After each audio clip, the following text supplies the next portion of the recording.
I'm going to introduce somebody that's pretty special on the main reason that everybody's here. Sheriff Richard Mack is here. So this guy came all the way from Arizona, and he's just so you know a little bit about him, he's the sheriff that sued the federal government. He's the only one in history that sued him and won. And we need this guy to help us here in Minnesota, but all over the country. So he's just about ready to come up here. So I could read a whole lot more about him. I've only read a little bit, so much. I'm trying to get more familiar with who he is, but I heard about him a few months ago. I'm friends with Larvita. My name is Mark Royce. Been battling the state, Governor Walz, since April of last year. You know, we're small business owners. We own fitness centers in the Minneapolis area. So, yeah, like a lot of you, we have some deep-seated hatred towards our governor. So, but without further ado, I'd like to introduce Sheriff Richard Mack.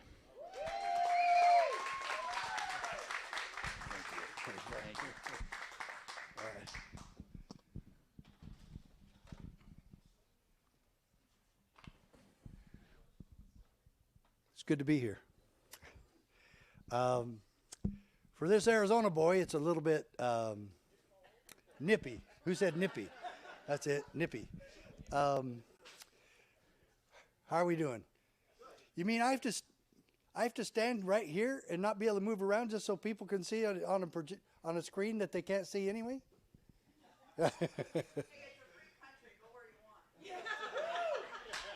Thank you very much. Thank you very much. Yeah. Well, good, mate, because I'd rather just walk around and talk to everybody. So, yeah. If there's no projector or screen up here, then And this is getting him. Or was she going to try to video it? Was she going to try to video that? Is she? It's going live on YouTube? No, that's right. It is? Absolutely. Well, then let's get back to work. Okay. All right. Well, let's see. Oh, Bethany, do you want to bring me a copy of each book? I already have the Supreme Court decision. So, okay, we better do this right then. I am not going to get crossways with Larvita. I see what she's done. You know, I want to stay on her side. Okay. So really, let's see, who introduced me? Mark? Yes. Mark, thank you.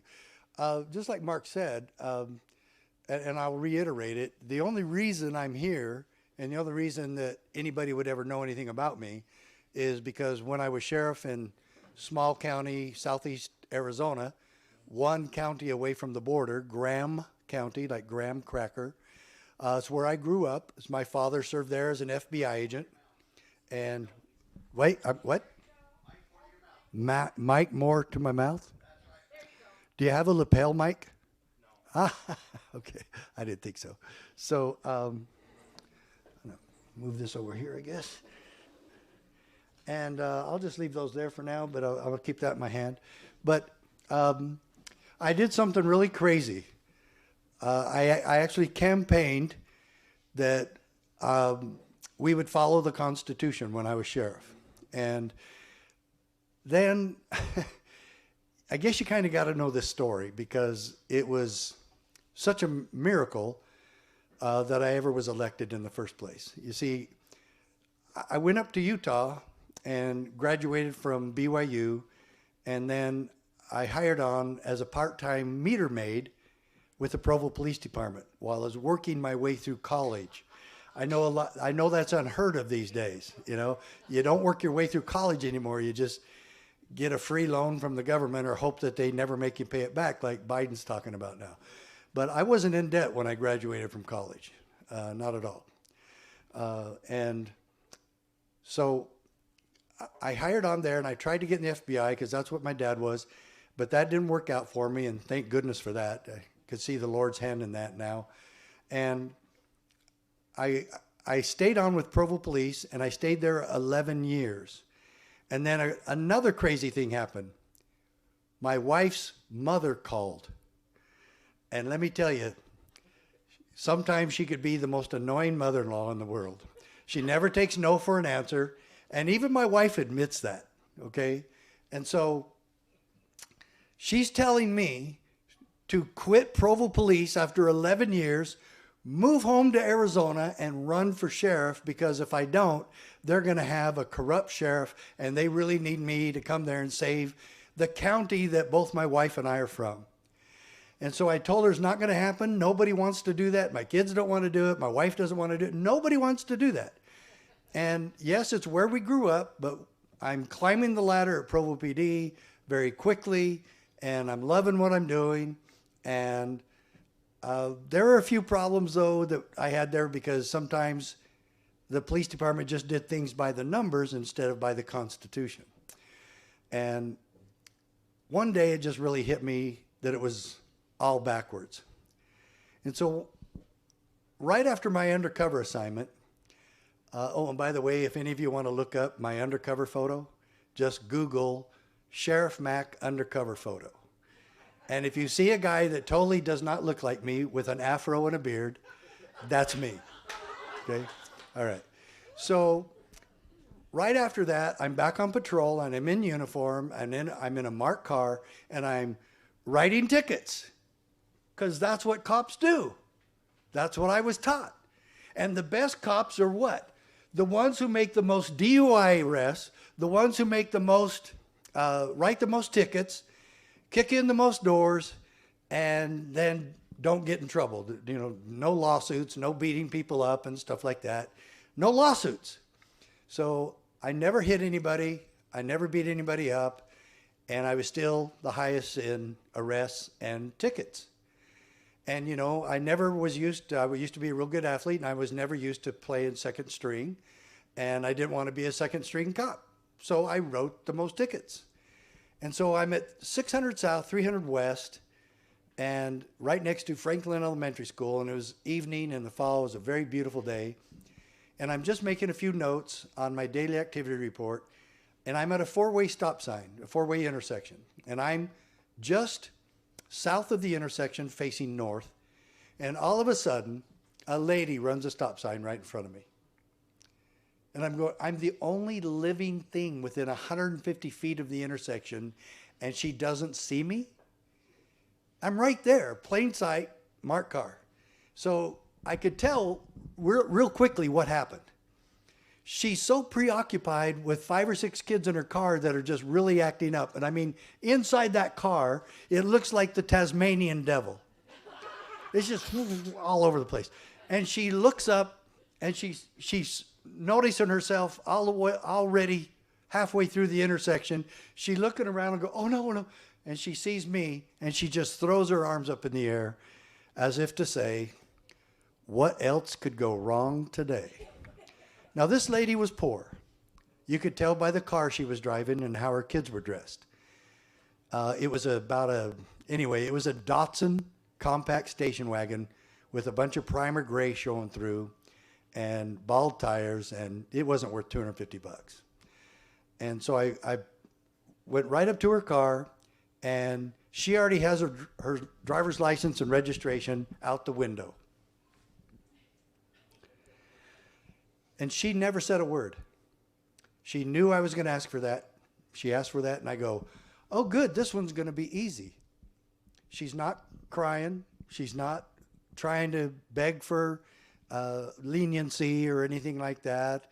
Her kids are still acting up, and she's not there. She's just staring right through the steering wheel, through the windshield, and it was obvious she was having a bad day, and I was just about to make it worse. So no argument, no fighting, no arguing, so I just start writing a ticket. And anytime a cop's writing a ticket, at the end, he signs his serial number and his name. And right when I did that, something happened, and I paused. And I looked down at this dilapidated old car. I looked down at these unkempt, snotty-nosed kids. And I looked at her, at this depressed, dejected, discouraged woman. And then I looked at me. And it was the most penetrating gaze I'd ever felt in my life. And I asked myself 3 questions. I said, Mack, is there anything you're doing here that's making this a better community to live in? Is there anything you're doing here that's helping this family? And is there anything you're doing here that's bringing honor to the badge you wear on your chest? Well, I knew the answers to all of them, and I was so ashamed that I had lost my compassion and my sense of humanity that my mom always taught me to have, that I walked away. Now, I wasn't a mean guy. I wasn't. Like I said, I never beat up. In 20 years of law enforcement, I never beat anybody up. I never hit anybody with a nightstick. I never shot anybody. And if I had to have, I would have. But I didn't. And I never was accused ever of inappropriate behavior with the public. Never. And certainly never abuse. Now, I broke up fights, and I tackled a guy once. But the guys that were fighting, I just knocked them both on the ground, just a little football move, and they were both looking. I said, you guys can separate. You go that way, or you can go to jail. Tell me which one you want to do. They separated, and that was it. I didn't beat people up even when most cops do. I didn't. I didn't want to, and I wasn't raised like that. And so after I didn't give her the ticket, I just walked away with it, and I didn't tell her what I was doing. Because I didn't want her to go, oh, thank you, officer, thank you. I was too ashamed for anybody to thank me for anything. And so I just walked away, and the police station was 3 blocks away, and I took the ticket there, and I tore it in 1,000 pieces and threw it in a trash can, which you're not supposed to do, by the way, especially after you've already signed everything. But I didn't care. I was just so ashamed of what I had become.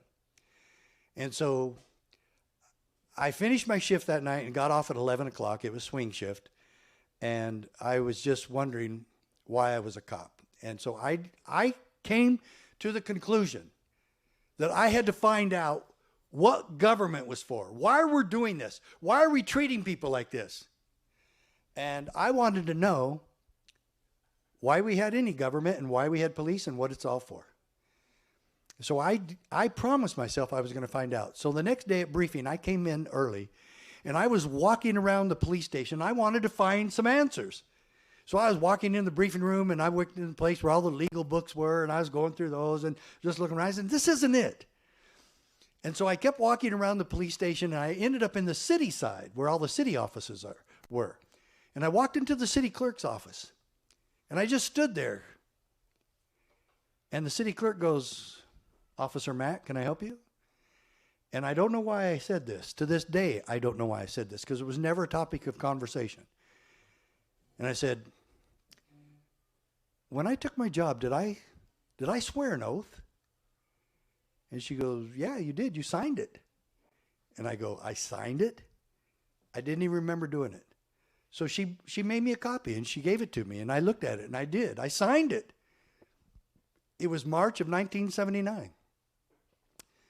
And I told her thanks, and I walked out, and I said, what a liar and a hypocrite I am. I took an oath to uphold and defend and obey the United States Constitution and the Constitution of Utah, and I'd never read either one. How do you keep an oath to something that you've never read?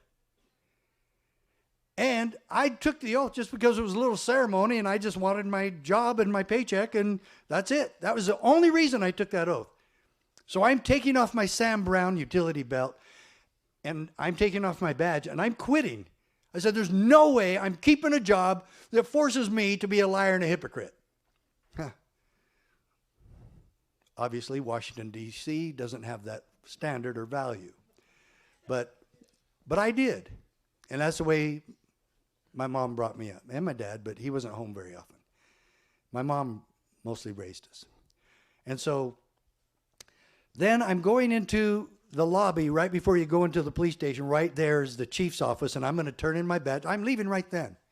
There's no way I'm keeping the job. And then when I'm standing in the lobby, I imagined going home and seeing my wife. And now she's going to have this conversation with me. What are you doing here? And I said, well, I just quit my job. And then I explained to her all the problem about signing an oath and not keeping my word and blah, blah, blah. And so she says, Mack, let me see if I got this straight. Now remember, she's not here, okay? I'm just having this conversation because you guys know what I'm talking about. Your wife becomes your conscience. And so everybody's looking at their wife. So I said, yeah. I said, I'm still young. I'm still strong. I'll get another job. I promise. She says, so we can't get the kids new school clothes and we can't pay the mortgage, all because you have this sudden guilt trip about not keeping your oath. I said, yeah, that's it. I can't keep a job that I do that.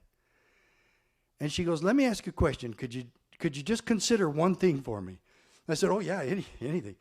She says, could you consider keeping your job and stop being a liar and a hypocrite? I said, of course. Why didn't I think of that? Repentance. You know, I could change. And you see how you ladies are? You win the argument and you're not even there. You know? So I put my Sam Brown back on, put my badge back on. I went down to briefing, and I was still so preoccupied. I'm sure I didn't listen or hear anything in briefing. And I went home as soon as I got in my patrol car. And it was near where I was supposed to be patrolling anyway. And my wife goes, what are you doing home? And I said, I'm getting the World Book Encyclopedia. She goes, to go on shift, you're getting the World Book Encyclopedia. And I said, yes, the one that says U.S. Constitution. And I kept that great big old book, it was huge, in my patrol car for about the next 2 weeks. And I was always studying. Read the Declaration of Independence. That wasn't in that one. It was another one, obviously. But the U.S. Constitution, the Bill of Rights. The Bill of Rights were amazing. I loved it. And then after I finished with that, I started reading books about the Founding Fathers and Patrick Henry. And it was amazing. The Battle of Trenton. Oh, my gosh. Was Washington inspired? And who inspired Washington and his men that day? Thomas Paine. They brought in the American crisis and had all the soldiers read that. And then they were ready to go back across the Delaware and march 15 miles in the snow and ice on December 25th and got into Trenton early in the morning on the 26th and fought the Hessians, who were trained killers. And they took 900 Hessians captive because Washington had the insight to have Thomas Paine inspire his men. And so, amazing. I want to finish with that a little bit later, with that Battle of Trenton, because it teaches us so many lessons. And so, I'm now really getting converted to the Constitution. And I took another oath. And I took it to myself and God like I did the first one. And I said, I will never be on the wrong side again. Never on the wrong side again. And then I stayed there about another 4.5 years until I got that call from my mother-in-law. Now, both me and my wife said, no way are we moving home, okay? We're not. So every time, and that's what she's famous for, not taking no for an answer. And so every time she called, I'd just hand the phone to my wife and tell her to leave him. She'd say, leave him alone. We're not coming. Leave us alone. So finally, I had an extradition down to Arizona in Pinal County, which is really close to Tucson. And I just happened to ask one of the clerks there that was helping me. I said, do you know what it is to get residency in order to run for sheriff in Arizona? She goes, yeah, everybody knows that. She says it's 6 months. You have to live in the county where you're running 6 months before the election. I said, oh, wow, okay. And something started to turn a little bit in my head, I guess. And when I got home, I told that to my wife. And she goes, oh, well, that's nice. You know, we never said anything more about it. And her mom called again. I said, Dawn, I tell you what, why don't we make a list of all the pros and cons why we can't run for sheriff and we're not going to? And job security was one. I said, man, in 9 years I could retire and then go run. And Mom, oh, no. This guy's going to get elected, and you have to come stop this. And they were very constitutional oriented, and they taught me a lot about the Constitution, especially my father-in-law. And so one day, I was a detective at the time, and I specialized in child abuse. And there was some other thing, like there was a parade or something. I was in uniform helping with the parade. And I came home from that, and my wife was there, and I was in uniform. And I looked at her, and I said, any calls from your mom? And she goes, no. And we just stood there, and we looked at each other. And I said, I think this is the last time I'm ever going to wear this uniform. And she goes, I was just thinking the same thing. And a week later, we moved home and ran for sheriff. And to this day, I don't know why that happened, except when in 1994, when I just had recently won my second reelection, or my first reelection, my second term for sheriff, on January 21st, 1994, 3 agents of the BATF showed up at a sheriff's meeting in Phoenix. Now, there's only 15 counties in Arizona. We don't know why all you states out in the Midwest and other places have to have so many darn counties, okay? But we could use a few more in Arizona. We need to split up Maricopa County really bad because there's 5 million people there, and it's like the 5th largest city in America now, where Phoenix is. But anyway, there's only 15 counties, and I was in the 4th smallest. And so we moved home and ran for sheriff, and the rest is history. But when those 3 agents came to our meeting, there's only 13 of us there. And they gave us a 25-page document detailing what every sheriff in the country had to do, including us, to enforce the Brady Bill. The Brady Bill? Does everybody remember what that was? Some of you are pretty young. So the Brady Bill was the first time in American history that a gun control law required the sheriffs of America to enforce it. No kidding. And if we failed to comply, it had a provision to have us arrested if we didn't comply. So just not going along, and there was no negotiation. There was no contract. There was no funding. It just said, you'll do it or we'll arrest you. And only 7 sheriffs said no. Now, all the sheriffs in the state were just cussing up a storm. Everybody was against it. Buck Buchanan from Yavapai County said, oh, the arrogance of the federal government. Boy, he hasn't seen nothing yet, has he? Oh, my goodness. And so all the sheriffs kept talking and cussing, and they totally convinced me that we weren't going to do it. At the end of the day, the president of the Arizona Association of Sheriffs said, okay, I want every sheriff to tell me what you want to do. Every single one of them, and most of them, over half of them said, we have to do it. You can't fight City Hall. Yeah, that's what I said. Yeah. So I said, who wants you to believe that you can't fight City Hall? And I said, they do.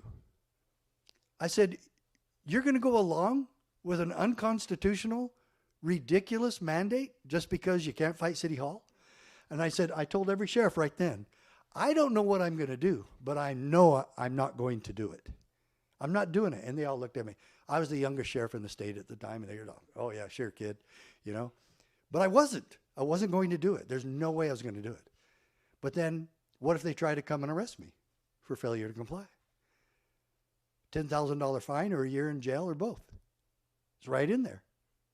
You'll see it in this little booklet. This booklet is a highlighted version of my Supreme Court case, written by Justice Scalia. And this is the most powerful 10th Amendment decision in the history of our country. And you'll read it and you'll say, yeah, no kidding. Why haven't I read this before? Why haven't I seen this before? Why haven't I heard of this before? Folks, I'm the only sheriff in American history to start a lawsuit against the federal government, take it all the way to the Supreme Court, and win. You see a miracle in there anywhere? Especially from a guy who wasn't even supposed to be sheriff in the first place. Why wasn't I supposed to be sheriff? I had not lived there for 12 years. I had never worked in law enforcement in Arizona in my life. In fact, the only job I ever had in my county was either a summer job at Pepsi Cola Company and then in a grocery store when my wife and I first got married. That was it. I graduated from a community college there with a 2-year degree, played football and baseball there. And I had a little bit of a name recognition for sports, and my dad had a good name for being a local FBI agent. That was it. And so we moved into town and said, hey, you got to make me your sheriff, and, you know, we're going to obey the Constitution, and we're going to treat people fairly. And I'm new blood, but I'm also old blood because this was my home. And I guess that resonated with the people, and the second term it resonated even more. And then when I came home from that meeting, I'm really wondering, what am I going to do? I'm brooding all the way home. This Bradyville thing, what am I going to do? So as soon as I pull up in my driveway, which is a 2.5-hour drive from Phoenix, it hits me. You're going to sue your own government. And if any of you think I went, oh, wonderful, I get to sue the Clintons. So I guess you could say right there, I sued the Clintons and lived to tell about it, you know? You know? So I've started feeling better, though, because I said, you might want me to sue the Clintons, but the pretty little blonde girl inside the house is not going to go for this. So I don't know what. She must have been having a bad hair day, because I came in and I just blurted it out to her. I said, I'm going to sue the Clintons, and this Brady Bill thing is crazy, and I'm not going to do it. And she, of course, she goes, what are you talking about? And so I tried to take a couple of minutes and explain it to her, and she goes, I don't know what you're talking about at all. And then she goes, but I know you. And she goes, maybe now we know why you were supposed to be sheriff. And so, ladies, maybe sometimes your husbands do something big and historic, and usually that's because of you. And she made the decision, and she did. I am not kidding you. If she had said no, we have 5 kids, what are you trying to do? You're trying to expose us to all this corruption and limelight. We don't want any of that. She never said that. And some of my kids took heat over it at some of their classes at school, by mostly their teachers. Yeah, that crazy sheriff suing the federal government, you know. And you know what? Something we had to live with. And so right after that, I went downtown and I talked to an attorney friend of mine and told him what I wanted to do. And he says, go golfing. Are you crazy? No, you're not going to do that. And so he discouraged me because he told me you had to find an attorney that's certified to go to the U.S. Supreme Court. I said, it's not going to get to the Supreme Court. He says, to start that way, you still have to have an attorney that can take you to the Supreme Court, federal courts. You got to start in Tucson at the federal district court. I said, okay. So then I didn't know what to do. So I get back to my office, and my undersheriff walks in, and I remembered he was a life member of the NRA. I never was. I was never even a member. And I really wasn't into guns, you know. And so I was into freedom big time. And that's all the Second Amendment and the right to keep and bear arms meant to me. It was my choice to determine how I protect my wife and my family. It's my choice, not government's. My choice. I think that's what they call in America. It's the land of the free because we make our own choices. You know, I know that mass thing, you know, yeah. So I said, Mike, you're a life member of the NRA. Huh? He goes, yeah, sure am. And he collected guns. He was a gun collector, okay?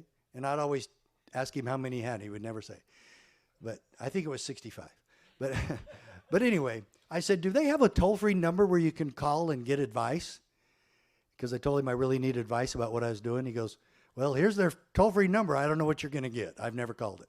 So I called it, and I got passed around and put on hold. Finally, I ended up in the office of one Richard Gardner. He was a lawyer for the NRA. And I think today he's a federal judge somewhere. But I've lost track of him. And I told him who I was and what I wanted to do. And he said, Sheriff, we've already been preparing the paperwork on this case, and we've been praying that you would call. And I go, me? He goes, we need a sheriff, and you're the first one. And I go, that's what I did. I said, wow, are you kidding?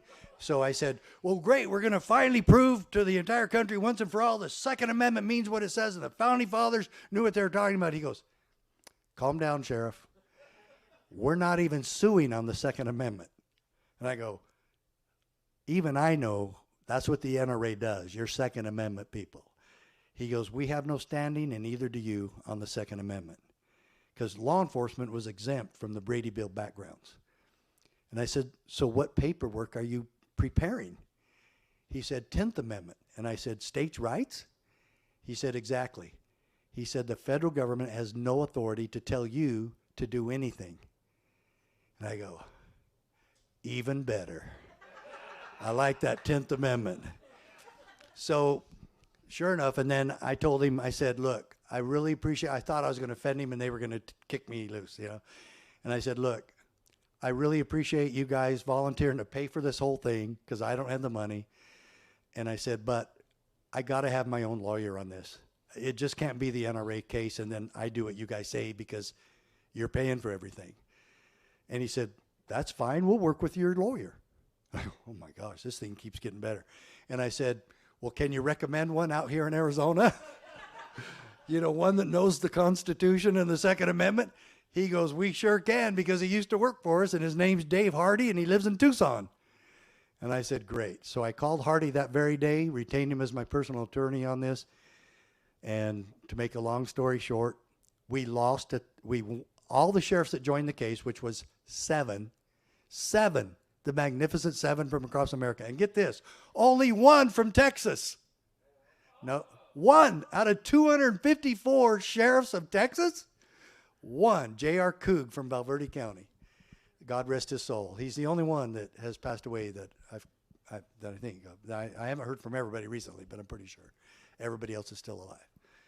So J.R. Coog and Sheriff Romero from Louisiana filed the same case because, thank goodness, because Sheriff Prince and I, Prince from Montana, were in the same circuit court in San Francisco, 9th Circuit. You think we're going to win there? No, we did not. We got overturned. Both of us won, and Coog was the only one that lost at the district court out of all 7 sheriffs, the one in Texas. How do you lose a state sovereignty gun case in Texas? Must have been that judge that moved in from Chicago. But anyway, he lost. But, so we got overturned at the 9th Circuit, and Romero and Coog won at the 5th Circuit in New Orleans. So now, what I said that we would never make it to the Supreme Court, the Supreme Court took it because they had to settle the argument between 2 circuit courts. There's a conflicting ruling on the same case at the circuit level. So my attorney said that all but guarantees us. He said 90% that we will go to the Supreme Court. They won't kick that back now because what one circuit's going to say yes and the other circuit's going to say no. No way. They'll settle it. Sure enough, they granted certiorari. In other words, they'll take the case. And this small town boy was absolutely amazed. And so on December 4th, 1996, Sheriff Prince and I went to the Supreme Court. And if any of you look up the case, you'll see Prince's name that will come up more often than mine. In fact, it's called the Prince case, even though I was the primary litigant. Why? I finally figured it out. Where I filed a month ahead of Prince, the district court in Helena was not busy like the one in Tucson. So his case was heard first, even though he filed second. And because his was first, that name stayed with the case. So Prince is still alive. I've talked to him a few times, and he's never really pushed the case since then, but I have. It's been my life's work to show people what this case really said and did. It's an absolute miracle, and there was just one right after another. Coogan Romero and me running for sheriff and the way I got to file and the NRA helping, just one after another. You want to hear another miracle? The Supreme Court of the United States in a 5-4 split ruled on June 27, 1997, that what? We have held, however, that state legislatures are not subject to federal direction. In other words, could you take the word legislature out there? Out? Of course. Easy. Because if the state legislatures are not subject to federal direction, does that mean the city legislatures are? The town councils are, but the state isn't? Or that the county commissioners are subject to federal direction, but the state isn't? No, those are all political subdivisions of the state. So really it means that the states are not subject to federal direction. And it reiterates that twice. The states cannot be compelled to enforce or administer a federal regulatory program. Would some of you like to tell that to President Biden? We don't have to do it. And somebody should have said, no, the states have already okayed the pipeline and we're keeping it. And why can one person control that entire industry and stop that many jobs and kill them? And guess what? That's just the beginning. And he's already done more executive orders than Trump, Obama, and Bush put together. And we're just, oh gosh, these Democrats are so happy about destroying America again. Great. Yeah, loved that Texas. Yeah, and yeah, trying. And so why aren't we all doing that? And why don't we have the states exercise their authority and say, we formed the federal government? Did you know that historically? The states formed the federal government. And if they want to unform it, they can. There's no reason that they can't. And there's no reason that Texas can't leave if they want to. And it's in their constitution that they can. But anyway, if the federal government breaks the law and breaks the contract and the original agreement between the states, the compact that they created when they created the Constitution, do you know how many powers are granted to the federal government in the Constitution? It's about 33, maybe 34. That's it. Do you know how many law enforcement powers the federal government was granted? 5. You want to name a couple? Name one to me. Okay? 1, protect our borders. Protect our borders from invasion. Okay? That's 1, Article 4, Section 4. Okay, another one is counterfeiting, right? Article 1, Section 8, right? Okay?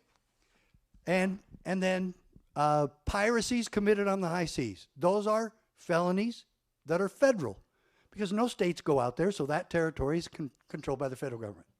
Okay? Laws against treaties. And if that, was that 4 or 5? Anyway, I don't remember the other one if there's a 5th. And this is the thing. Federal government was supposed to be small, impotent, to stay off our backs and stay out of our lives. They don't get to control education or labor or transportation or about another 12 or so bureaucracies that they formed illegally. It's not their business. And in fact, the 10th Amendment that I sued on says what? All powers not delegated to the United States by the Constitution are reserved to the states or to the people. So anything that they're not supposed to do that's in the Constitution, who gets to do it? So who should be in charge of education? Who should be in charge of the drug problem? The states. And I guarantee you, we might just be a bunch of country bumpkins out in Arizona, but I guarantee you we could run our own education and our Grand Canyon without the federal government. I guarantee you that much. So, okay. So I hope everybody gets a copy of this before you leave here tonight. I also hope every one of you joins our organization. Because our organization, the important thing is not the organization. The organization is there to help you and your sheriffs and local officials protect and defend liberty like our oath says we will. And let me make something very clear here. We have never and will never advocate violence. We never have. We've been together 10 years.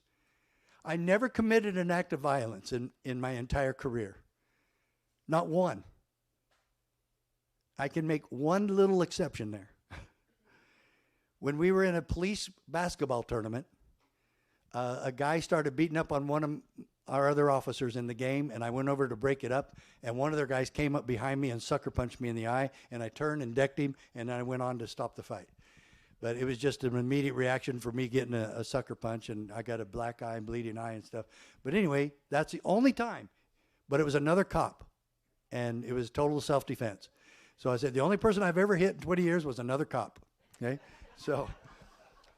So we have never advocated violence. And yet, somehow I qualified for the SPLC domestic terrorist list. Yeah. No, that's easy. Don't drop your jaw. That's easy because they hate the Constitution. They hate the Founding Fathers.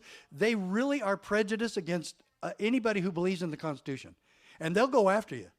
Judge Napolitano made the same list. Ron Paul made the same list. A lot of people, even a couple of pastors. Okay, about 40 people on that list. After I got to know a lot of them, it was quite the badge of honor. Oh, another guy. The blind guy sitting there back there with his daughter, who's the vice president of operations. He made the list. Yeah. You know, so if you just stay away from him arm's length, he won't be able to hurt you. If he gets a hold of you, he'll be able to hurt you. You know, he used to be a wrestler. Don't tell me how he did that, but he used to be a pretty good wrestler in high school.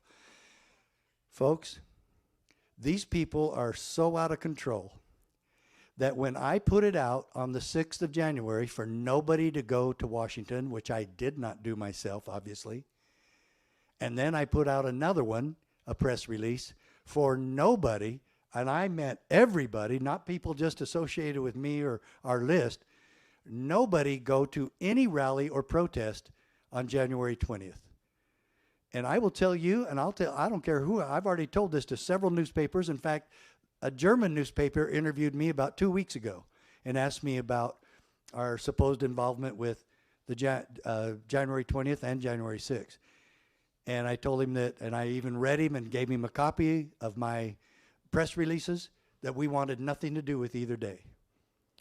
And I didn't know anything bad was going to happen. I just didn't feel right about it on the 6th. It didn't feel right. You know, people were too emotional. There was going to be too many people there, and I didn't want to go. And I didn't. And yet I was accused of being there. I was accused of helping organize it. Total lie. And they'll just fabricate anything. And we said, anybody that broke into the U.S. Capitol deserves to be punished. Prosecute them to the full extent of the law. But do you know what I said all summer long? All the protesters in Portland and New York City and Seattle and many other places across the country and L.A., they should be prosecuted to the full extent of the law. What did they get? Some of the police got so tired of arresting them and the judges were releasing them and didn't even get anybody charged or punished that the Seattle chief of police resigned over it. And so this just crazy times, crazy, ridiculous times. And so Germany printed the truth about me, and some others have still lied here, but you know they know that it didn't go very far because the evidence is clear. And a lot of times the media, the deep state media, doesn't care about the facts, but when they ran into a few of them on my case there, they knew not to. So I ask every one of you to join us at the CSPOA in this holy cause.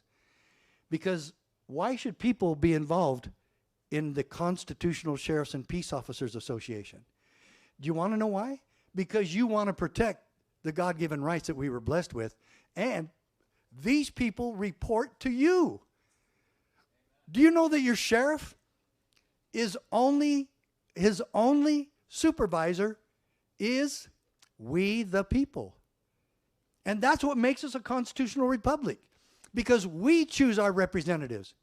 And ever since that we started this organization, and even a little bit before, there were sheriffs standing all over the country before this. Didn't get much publicity, like Sheriff Dave Mattis in Bighorn County, Wyoming. He told and ordered all federal agents to check with him anytime they came into his county. And sometimes he didn't let them stay. Sheriff Dave Mattis, you can look it up.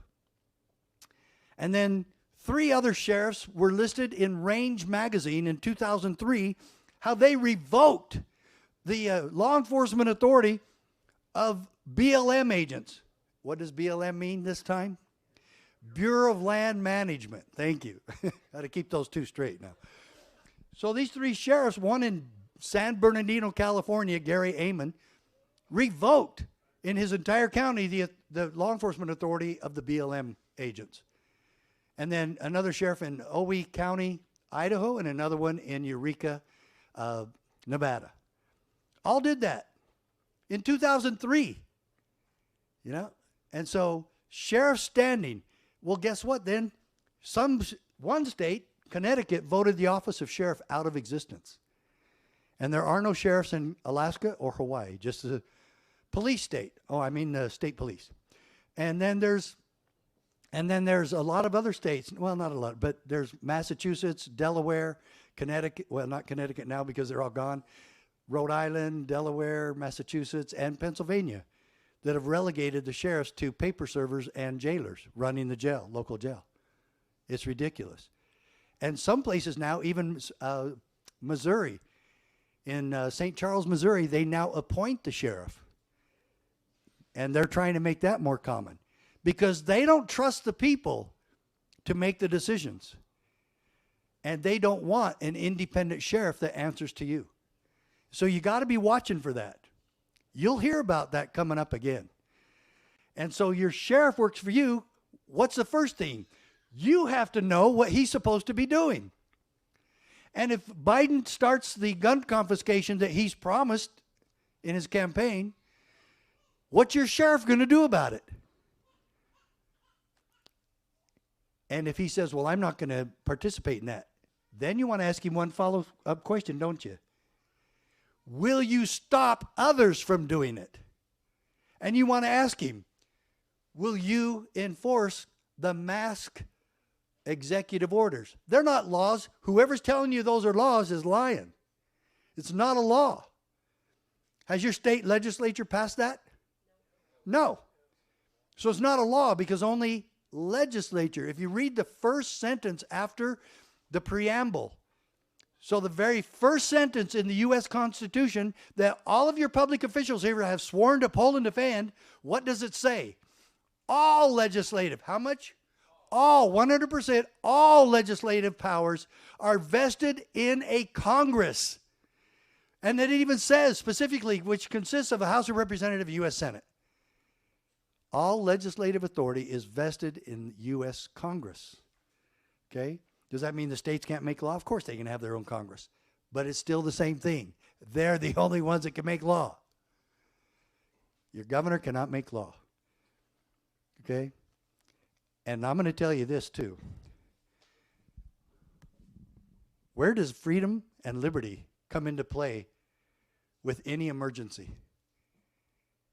Government automatically gets to suspend it? There's no exemption clause. And when I take an oath, I promise or solemnly swear or affirm that I will faithfully uphold, defend, protect, and preserve the U.S. Constitution as long as there's not a pandemic, as long as there's not an emergency, as long as the governor says I can. But if he says otherwise, I have to support his tyranny. Now, Thomas Paine wrote in the same book I was telling you about earlier, The American Crisis, he wrote in there and said this, quote, England with its army to enforce her tyranny. Which side are our law enforcement officers on? Are they the redcoats of today? Are they doing anything that the kings tell them? Or are we following the law, the supreme law of the land, keeping our word, keeping our oath, and saying, I will protect the God-given rights of my citizens. Do you know what the purpose of all government is? Where would you read that? Is it anywhere in the Constitution? Not really. Because the Constitution is just spelling out how this is supposed to work and what government can and cannot do. But you read the Declaration of Independence and then quote 10 words. That to secure these rights, Governments are instituted among men, end quote. So why do you have a governor? Well, right now people are really wondering, but why do you have a governor? Why do you have a chief of police? Why do you have a sheriff? Why do you have a dog catcher? Their job is plain and simple: to secure these rights. All governments are instituted among men. And I'm sorry, ladies, but that's what it says. But Thomas Paine even said men and women in his famous pamphlet. And he's so right. And were there a lot of founding mothers? Oh, man. You should read about some of the ladies and what they did in the Revolutionary War. Well, Molly Pitcher, she was following her husband around. He got killed, and you know what he was? He was a cannon loader. And she took over and started loading that cannon better than any of the other men. And she wasn't messing around. And Martha Washington and things she did. You want to know who had another Sheriff Mack wife? John Adams, Abigail Adams. What an amazing woman. Everything he was, he owed it to her. She was in charge of that family. And she was amazing. Absolutely amazing. Their stories are tremendous. They didn't make the headlines back then, but they were the ones behind the men. And we wouldn't have made it without them. And the Revolutionary War wouldn't have happened without George Washington. And we wouldn't have won without the French. And you could read all through those wars. Almost every other battle, it was Washington facing, if he doesn't win this battle, the war's over and we lose. And what's going to happen to the founding fathers? They're going to suffer a horrible, tortuous death as traitors. Have we learned a lesson from any of those great men? It's astonishing. But I want to ask the leaders of this country today, and we the people, I want to ask you, where does freedom and liberty fit in to the equation today? If they can do this, if they can say, I can suspend your individual rights, I can suspend your civil rights, and we can make you sit at the back of the bus however we want, and we can arrest you for not wearing a mask, and we'll empty our prisons so we can put more non-mask wearers in there, like they just did in California, releasing felons and perverts, people who've been arrested and convicted of sexual assaults of children, releasing them so you non-mask wearers, or you boy, you want to talk about a real crook? People who refused to close their business are getting more in trouble today than just about any other group of people in the country. Certainly much more than the rioters of Portland. Lots worse. And that we in America, could anybody go along with arresting a pastor for merely conducting church? We've gone that far. And is not your governor or anyone else in this state, in Minneapolis and or St. Paul, are any of them sensitive enough to know when we've gone too far with this? And what did Jefferson say?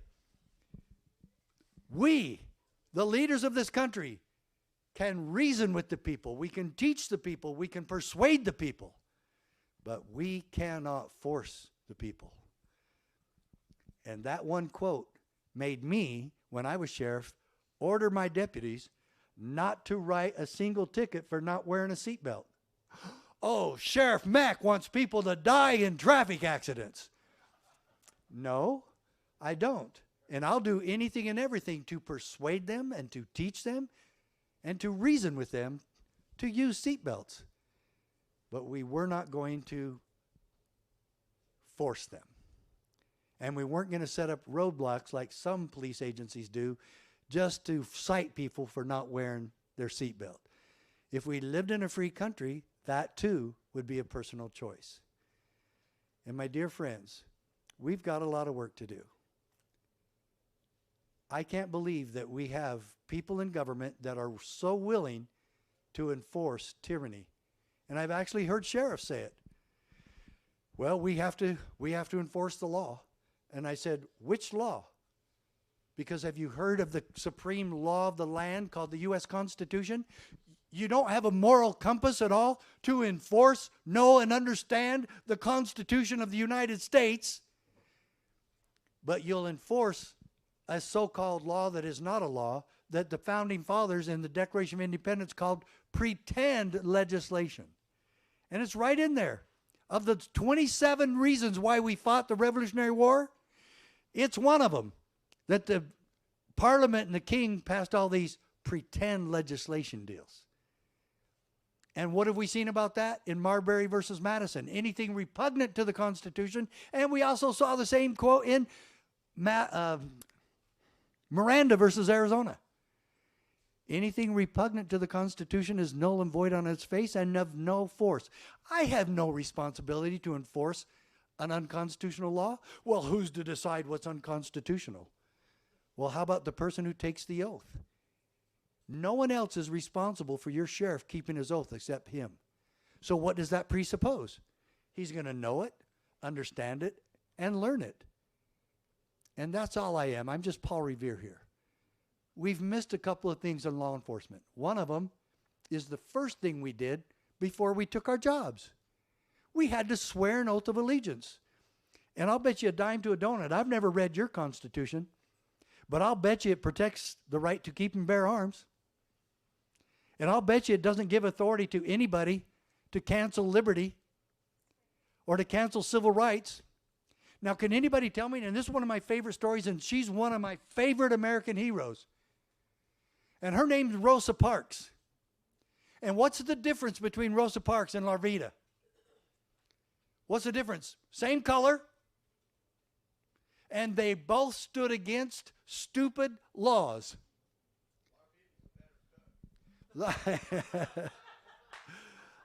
I don't know. I always wanted to shake Rosa Parks' hand, and I never got the opportunity. But I mean, I asked a lot of people if they ever got the chance and knew where she was. And I should have just driven out to her home and went into her house and shook her hand, because I absolutely love her story. And why don't we, right now, let's go through that story a little bit, okay? December 1st, 1955, Montgomery, Alabama. She's on a bus to go home after working as a seamstress. It's about 7 o'clock in the evening. Christmas music's playing in the background. And the bus driver tells her and another guy sitting next to her that he needs that bench because there's more white people getting on. And she was sitting in a colored section, but when white people get in, you had to move and get to the back. And she wouldn't do it.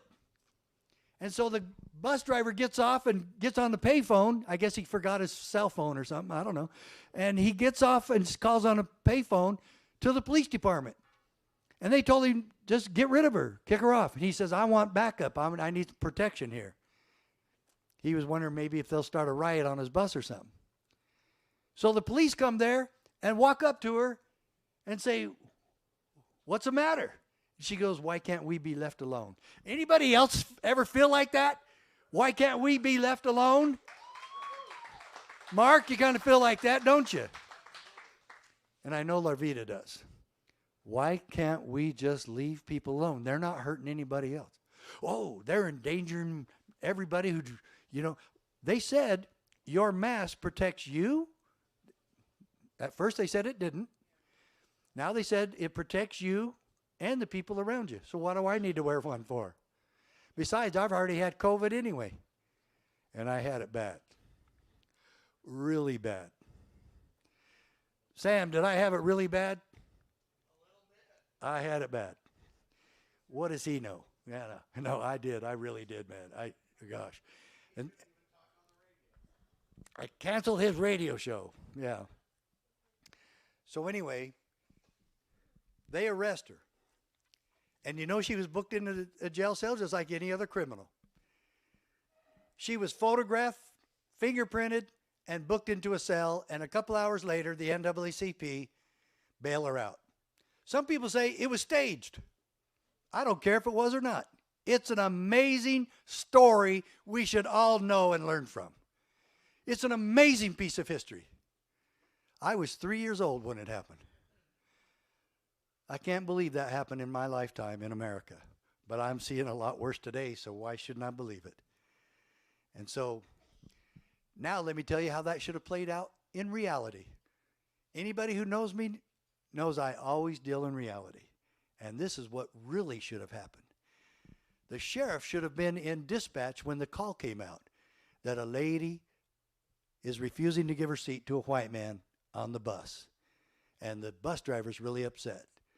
So I say, I will take that call, bring Deputy Smith with me. He gets a deputy. They go to the scene of the crime. Isn't that crazy? Scene of the crime. And the sheriff and the deputy walk up there, and there's Mrs. Parks, and she's just sitting there all scared. And he said, ma'am, just what seems to be the problem here? And she says, why do you all push us around? Why can't we be left alone? And that got to the sheriff. See, the sheriff didn't really have a plan when he got there. He didn't know what he was going to do. But he looked into her beautiful eyes and he said, can I sit down next to you for a minute? She said, sure. He reached over and shook her hand. And he said, Mrs. Parks, what you did here tonight took a lot of courage. And we admire you for that. And it would be an honor for my deputy and me to escort you home safely. She's a little bit suspicious of that because they're both white. For all she knows, he's the grand poobah of the Hooded Knights or whatever. And so she's a little bit hesitant. He goes, he notices it.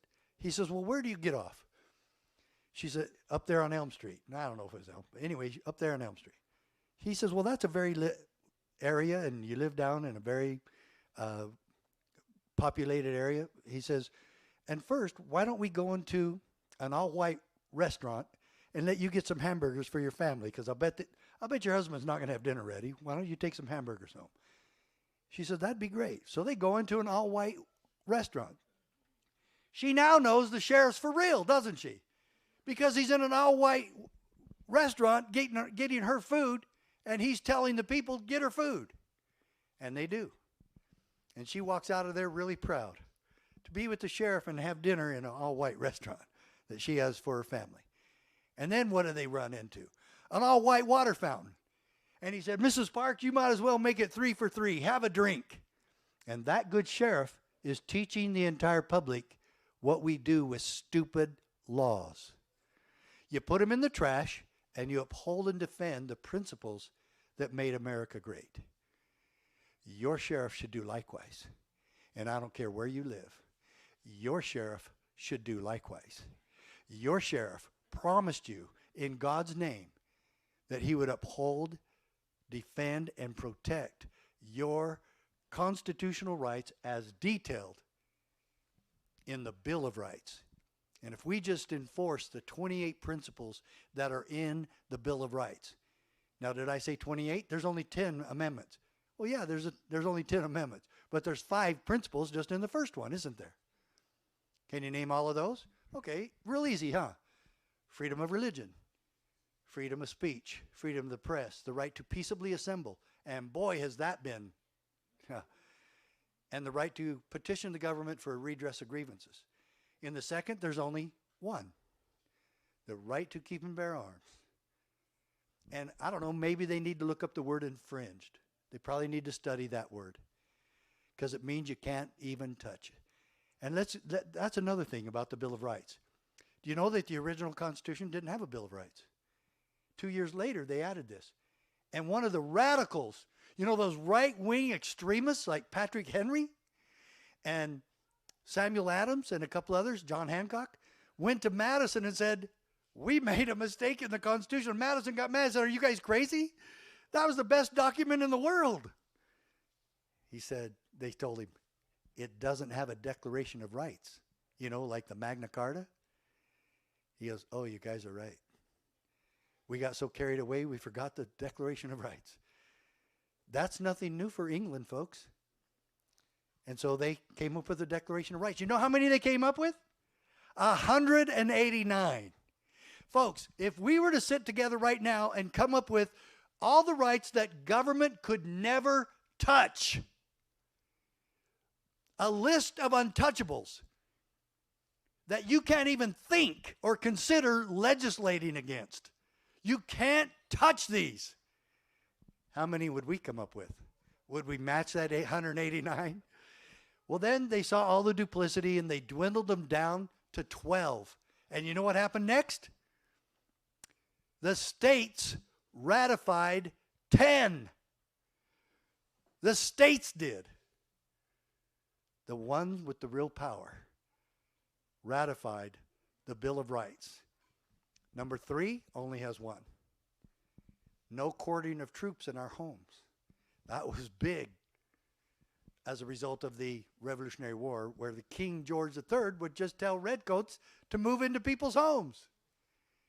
Wouldn't you like that? Knock on the door. We live here now. Get out of the master bedroom. It's ours. And not only that, you better have our meals prepared 3 times a day. That's what colonists were forced to do.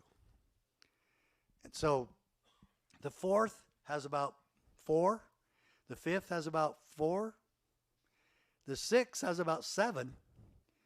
The 8th has no cruel and unusual punishment. So was that 2? No cruel and unusual punishment. No cruel or unusual punishment, nor excessive fines or bail. So some people say that's 4, some people say it's just 2, some say 3. So that's why there's 27, 28, or 29 rights. Principles in the Bill of Rights. 7, trial by jury in civil matters. And then 8, I already said 8. I skipped 7, sorry. 9, do any of you get 9? Okay, no right. Basically it's this, okay? It says no right shall be disparaged. It says this. I translate that one. Most of them don't need any translating. If you read it over, look up a couple of words, you'll get it. It says this. Just because a right is not mentioned in the Constitution does not mean you don't have it. For instance, let me give you a for instance there. Do you have a right to be a father or a mother? Do you have that right? Yes, of course we do. We're born with it, right? Well, how do you have it? It's never mentioned in the Constitution. You see? So, just because a right is not mentioned does not disparage the fact that you don't have it. We do. So, every right that we have was not necessary to mention, and that was one of them. Okay? And then the 10th, of course, we've already gone over, and that's the one that I sued the federal government on, and I need to kind of go over that too. But, man, I wish Larvita was up here. Can somebody tell Larvita to come up here? Tell her the sheriff wants her right now. Yeah.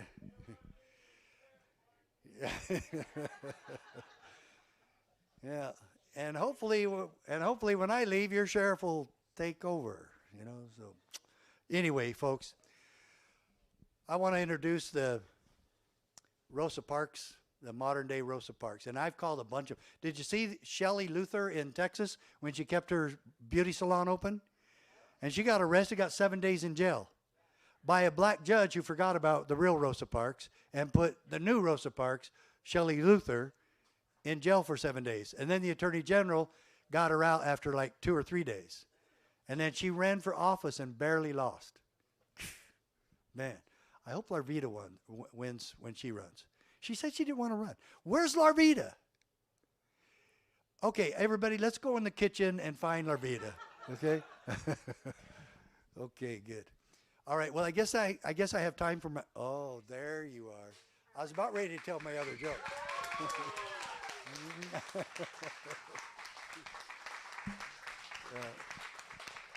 So, oh, that's another thing they've said about me is that I'm racist. Me too. But they've said the same thing about Sheriff David A. Clark from Wisconsin, and he was tall and very dark complected, and she's short and very dark complected, and I don't care. And people who call me white, I don't like to be called white. I'm not white. Do I look white? What? What? I'm not white. Yeah, and I'm dark tan. Okay, I'm dark tan, and that's the truth of the matter. And on my dad's side are very dark complected. But this is the thing. Why would the government be going after a lady who's just exercising her rights? She's not hurting anybody. And if you don't want to come in here, don't come in here. Okay? Don't come in here. And so I always thought that even if we disagreed with people, we could still live together in peace and harmony. And that's really where it's at. And I so admire Levita for doing this. She is totally a modern-day Rosa Parks. There's not one bit of difference from what she's done and what Rosa Parks did. The left thinks Rosa Parks is a hero. And yet, if we look at the whole thing reasonably and we reason it out, we'll know that both of them are the same type of person and the same type of hero. Sometimes when it's happening right in front of us, we don't see what's really going on. Larvita, Lisa Monet, Shelley Luther, Mark, many other gym owners and restaurants. There's a guy out right now, Tony, I can't remember the name of his restaurant, out in California in Long Beach. Do you know what he's done? He only lets people in who will not wear a mask. Yeah. But me, I'm just saying, it's up to you. It's your choice. But his protest against it is we only serve people who won't wear a mask. And you should see people go, really? Great. Get rid of it. But thanks for having me.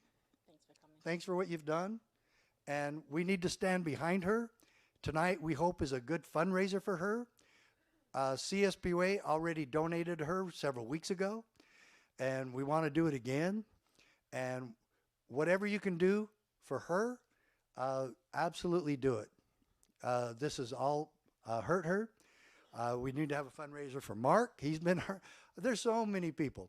And folks, we're helping people all over the country with this, and we're training, and especially on February 26th and 27th, we're training sheriffs in Texas right outside Houston, and you ought to get your sheriff there. And I don't care what sheriff it is. Get your sheriff to that conference. It'll be posted on our website, cspoa.org. I've got our business cards over there. Remember that website, cspoa.org. Did I say it too fast? CSPOA, Constitutional Sheriffs, Peace Officers Association. Join us. Do a donation. If you can do $10,000, give her 7 and give us 2 and give Mark 1. So, but this is exactly where it's going.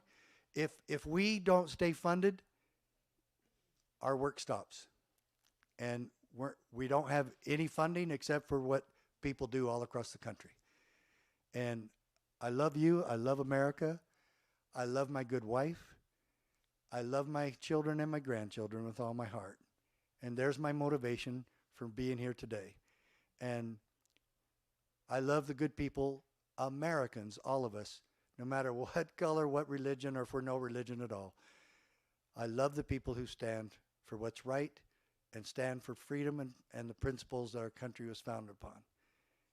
Thanks so much. And I'm going to give one other follow-up, the Battle of Trenton, and then I'm going to sit down.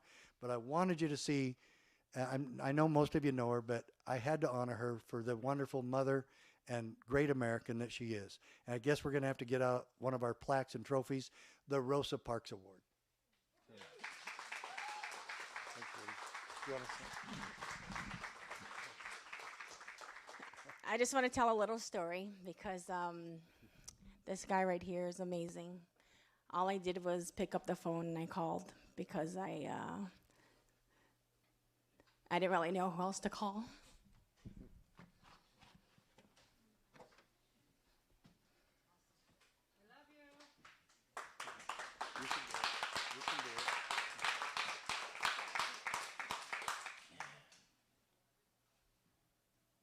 Sorry.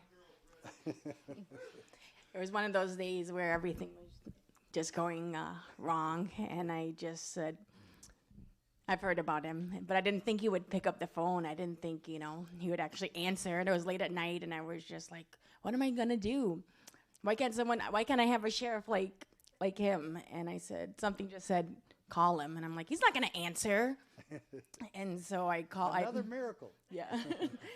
And so called and he answered the phone and I like screamed and I was like, wait, you're on the phone? And then I'm trying to explain what's going on here. And I said, will you call my sheriff?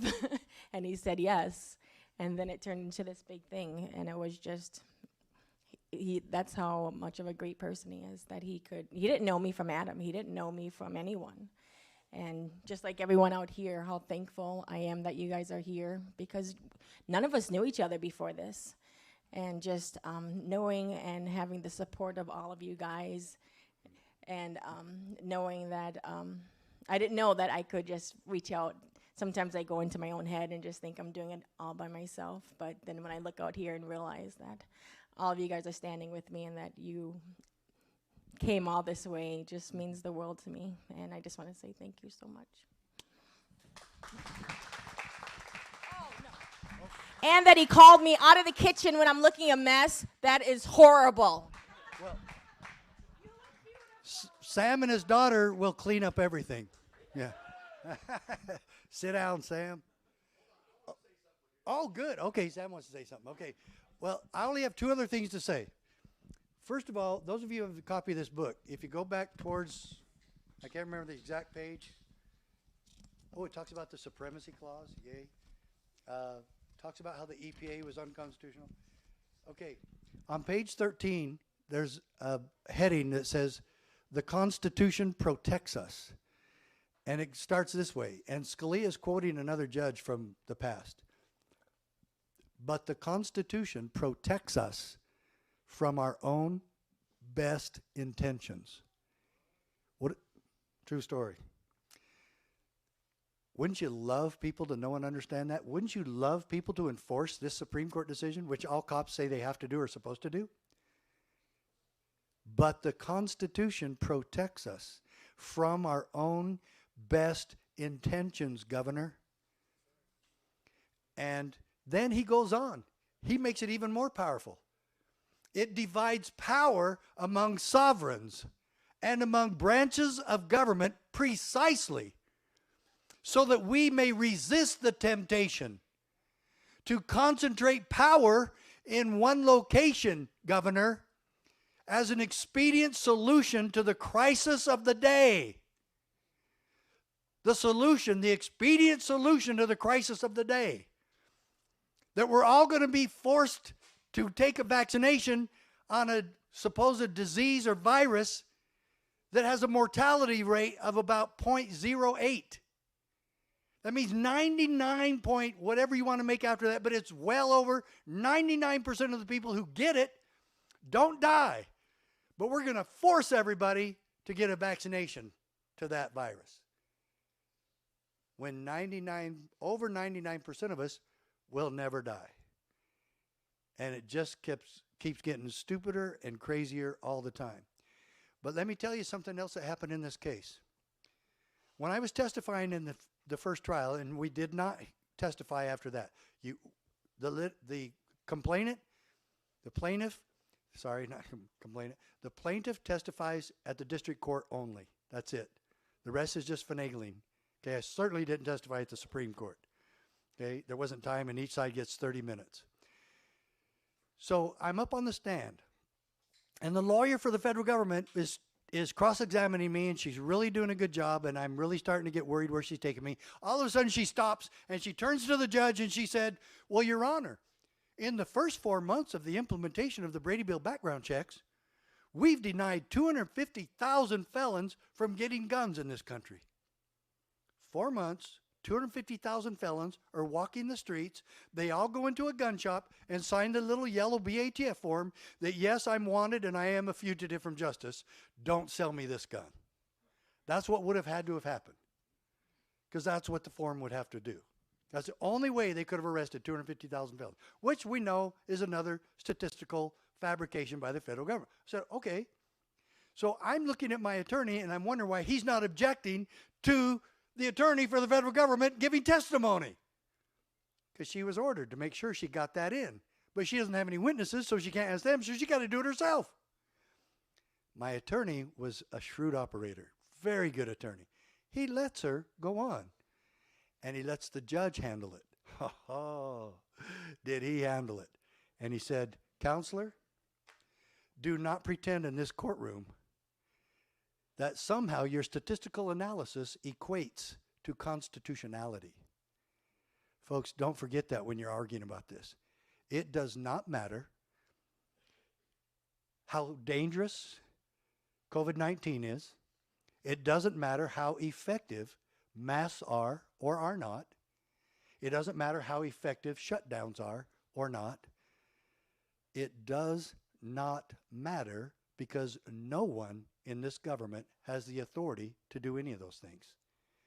And if we argue stats, and if we argue the burdens or benefits of any law, then what do we forget? What happens? We forget that the Constitution is supreme. We forget that liberty is supreme. And we forget that we tell our officials, you have no authority to do this. No one has authorized you to do this. Your word and breaking a solemn oath to us when you do these sort of things. You're not allowed to do this. You can persuade us and you can teach us, and you can reason with us, but you cannot force us. My dear friends, this is absolutely backwards what our government is doing to us today. And we've got to set them straight. In legal, lawful, civil disobedience, a la Rosa Parks and a la Larvita McFarquhar. We love people to take strong stands, and we stand behind them and with them. Now imagine that her sheriff is doing that with her and defending. I called him today. He said he was busy. So I talked to him before, and he sounded like he was going to be here. But I will gladly come back, and you know what? He will not come back the same if he goes to that convention right outside Houston. And it's filling up, and he needs to get there. I think he's a pretty good guy. But he needs that same epiphany that I had from that lady when I almost gave her a ticket. And we need to give him room to grow and to change. And we can do that. Now, I'm going to close with the Battle of Trenton. You see, the Continental Army went with George Washington, their general, to Valley Forge because they were starving. They were suffering from dysentery. They had, some of them, one of the captains wrote in his journal, some of them, man, were naked in every sense of the word. They had no boots. They took their rags from up here and tied them around their feet. And yet, many who didn't desert were still there, and Washington had them read American Crisis, and they were building up courage. And Washington went and prayed, can I make it across the Delaware and into Trenton with surprise on my side? And he got the message that he could. And he, with courage, and he several times thought about turning back because the river was so filled with ice and so choppy that he didn't think they could make it. And then they got to walk 15 miles in the snow and ice on Christmas night. And what did they see? Another captain writing in his journal, there were blood prints in the snow and ice for men who could not make it. One or two fell from exhaustion and died of hypothermia. And they kept going because they believed in Washington and they believed in what they were about to do. And Washington got these people, these brave soldiers, to follow him. What a great leader. Let this be a lesson to us. When things look totally hopeless and bleak, when we are starving and exhausted and have no resources and our backs are to the wall, what time is it? Ask George Washington, what time is it? It's time to fight. It's time to stand. It's time to do our duty. Because in the end, we're fighting for each other. May God bless us to that end. Thank you so very, very much.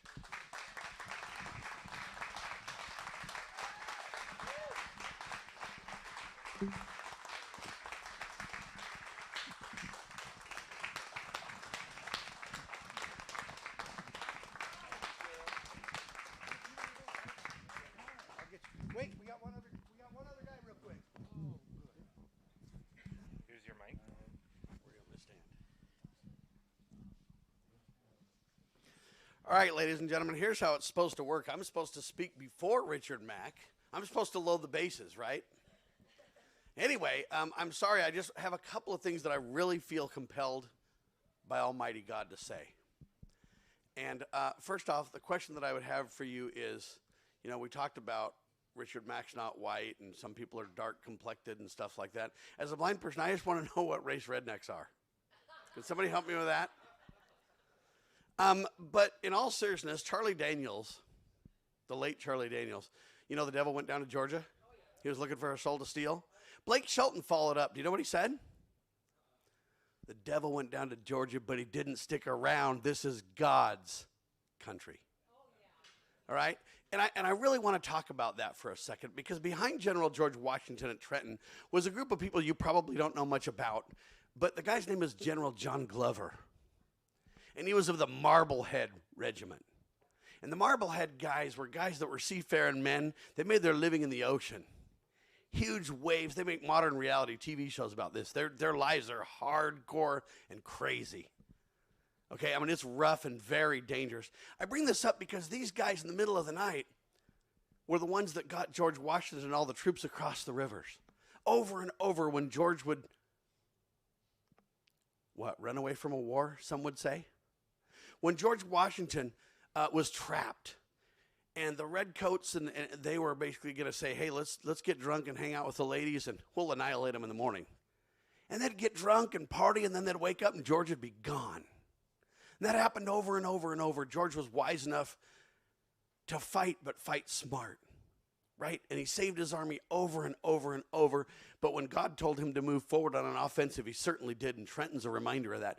But the Marblehead Regiment, General John Glover and troops were the ones that made that happen. They would literally, by the light of the moon, sometimes no moon, pure darkness, they would use their sticks and shove huge ice blocks away as they crossed the river time and time and time again in this frigid, frigid cold. And I bring them up because it's one of my favorite stories in the American Revolution, because you know what? Nobody even knows who General John Glover and the Marblehead Regiment is. Why do I tell you that story? Because this is God's country, that's why. And they worked for God. Yeah, they worked for George too, George Washington. But they really worked for God. And so this discussion about what Richard Mack has accomplished is incredible, no doubt. But it's not about Mack. Hate to tell you that, Sheriff. Larvita's story. It's not about Larvita. I hate to tell you that, Larvita.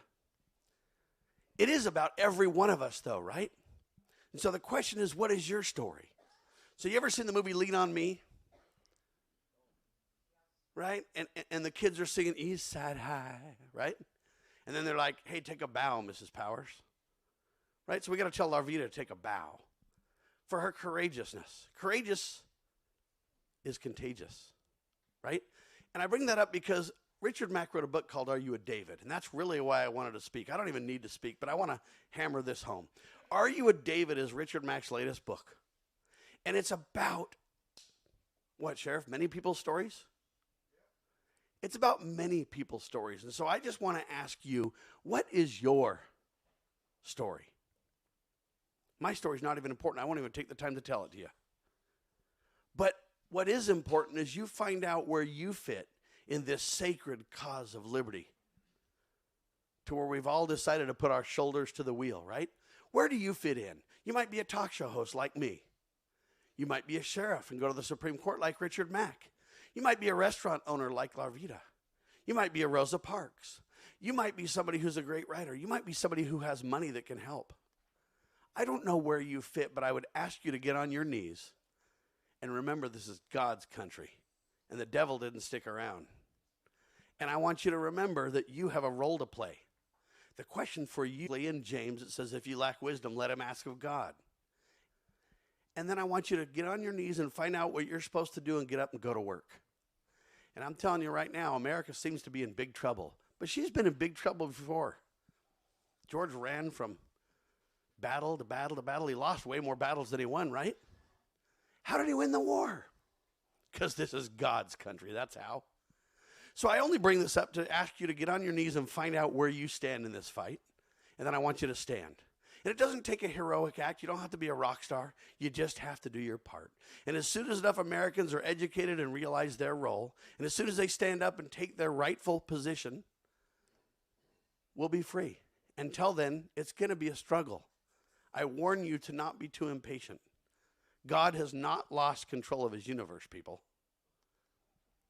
He lives. He loves us. We're his children, and we better start acting like it. And so I finish and tell you, get the book, Are You a David? Read it, and then ask yourself that question. Thank you.